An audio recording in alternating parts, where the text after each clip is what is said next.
اسی طرح بعض مرتبہ ہمارے کچھ جماعت میں لگے ہوئے ساتھی یا کچھ مدرسوں کے لوگ یا کہیں سے بھی تعلق رکھنے والے جو بیچارے سیدھے سادے سے ہوتے، وہ کبھی کبھی عبادات کے معاملے میں عجیب جملے استعمال کر دیتے ہیں۔ تھوڑی توجہ سے سننا کہ کیسے جملے ہوتے، مثلا یہ کہنا کہ ہماری نماز ہے ہی کیا، ہماری نماز ہے ہی کیا، ہماری نماز اور روزے کی حیثیت ہی کیا ہے۔ اس طرح کے جملے آ جاتے ہیں کبھی کبھی کہ بھائی ہماری نماز کیا، ہماری نماز روزہ کیا، ہمارا یہ کیا، ہمارا وہ کیا، اور پھر اس کے بعد سلف صالحین کے نمونے دیے جاتے کہ دیکھو ہم تو ایسے ہی پڑھ رہے ہیں، اور سلف صالحین کا معاملے کیا تھے کہ وہ رات میں نیت مان لی، فجر میں سلام پھر رہا ان کا جا کر کے۔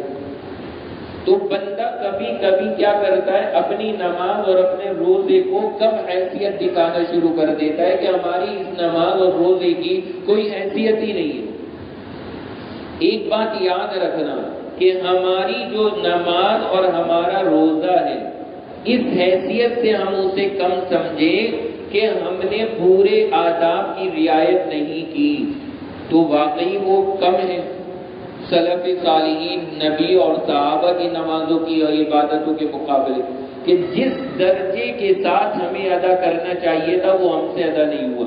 لیکن یہ سوچنا کہ ہماری اس نماز کی کوئی اہمیت ہی نہیں، یہ بالکل غلط بات ہے، کیونکہ آپ یہ سب تصور بٹھا لیں کہ جیسی بھی آپ نے نماز پڑھی، یہ نماز پڑھنے کی توفیق کس نے دی آپ کو؟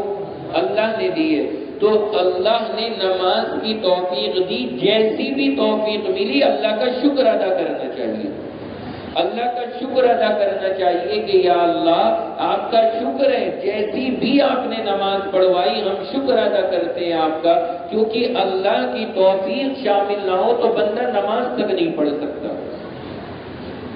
تو یہ سوچنا کہ ہماری نماز کی کوئی حیثیت ہی نہیں ہے، یہ بالکل مناسب نہیں ہے۔ بندہ یہ طریقہ اختیار کرے کہ یا اللہ جیسی بھی پڑھی یہ میرے لیے بہت ہے، اور آپ کا شکر ہے کہ آپ نے ایسی تو پڑھنے کی توفیق دی۔ ہم نے عشاء کی نماز پڑھی، اللہ کا شکر ادا کریں کہ یا اللہ جیسی بھی پڑھی گئی، لیکن پہلے نمبر پہ آپ کا شکر ہے کہ آپ نے یہ بھی کم سے کم ہمیں موقع عطا فرما دیا۔ ورنہ کتنا بڑا طبقہ مسلمانوں کا ایسا ہے جو عشاء کی نماز کے وقت غافل تھا اور انہوں نے پڑھی تک نہیں ہے، تو اس کی بنسبت تو یہ بہتر ہے نا کہ جو موقع مل گیا وہ ہے۔ تو پہلی بات تو یہ ذہن میں رکھیں کہ جیسی بھی ہوئی بہت ہے، اللہ کا شکر کرنا چاہیے جیسی بھی عبادت ہمیں کرنے کا موقع مل جائے، لیکن عبادت کرنے کے بعد اس عبادت پہ ناز اور فخر نہیں کرنا چاہیے۔ اب یہ سوچنا چاہیے کہ جیسی ہونی چاہیے تھی میں ویسی نہیں کر سکا، اب یہ سوچنا چاہیے۔ میرے بھائی ترتیب سمجھ میں آ رہی ہے نا؟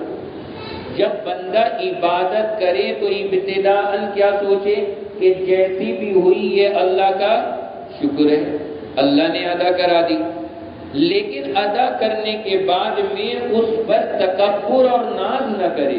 کیوں؟ اب یہ سوچے کہ بھائی اللہ کے نبی کی نماز، صحابہ کی نماز تو بہت اعلیٰ درجے کی ہوتی تھی، ان حضرات نے جب تکبر اور بڑائی نہیں کی اپنی عبادات پہ تو میں اپنی عبادتوں پہ کیا بڑائی ظاہر کروں؟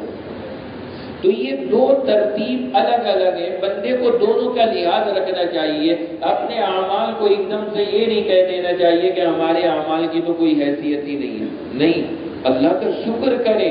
اللہ نے جس حیثیت کے بھی اعمال کرنے کا موقع دیا ہے یہ غنیمت ہے ہمارے لیے، اور قابل شکر بات ہے کہ اللہ کم سے کم درجے ہی کا کرنے کا موقع تو عطا فرما رہے۔ تو اس لیے یہ بات بھی ہمارے ذہن میں رہنی چاہیے۔ لہذا جب آپ عبادت سے فارغ ہوں تو پہلے نمبر پر کیا ہے؟ اللہ کا کیا کریں؟ سب بولیں شکر کریں کہ اللہ جیسی بھی کرنے کا موقع ملا آپ کا شکر ہے، اور اس کے بعد اس عبادت پہ کیا نہ کریں؟ فخر اور تکبر نہ کریں، کیونکہ پھر یہ سوچیں کہ بھائی میں نے تو یہ تمام آداب کے ساتھ میں نہیں ادا کی، لہذا میں اس پہ تکبر اور بڑائی کیا کروں؟ یہ بندے کو اپنے اعمال کے اندر دھیان رکھنا چاہیے، یہ چیز بندے کے ذہن میں رہنی چاہیے، تاکہ عبادات کے اندر پھر اس سے اس طرح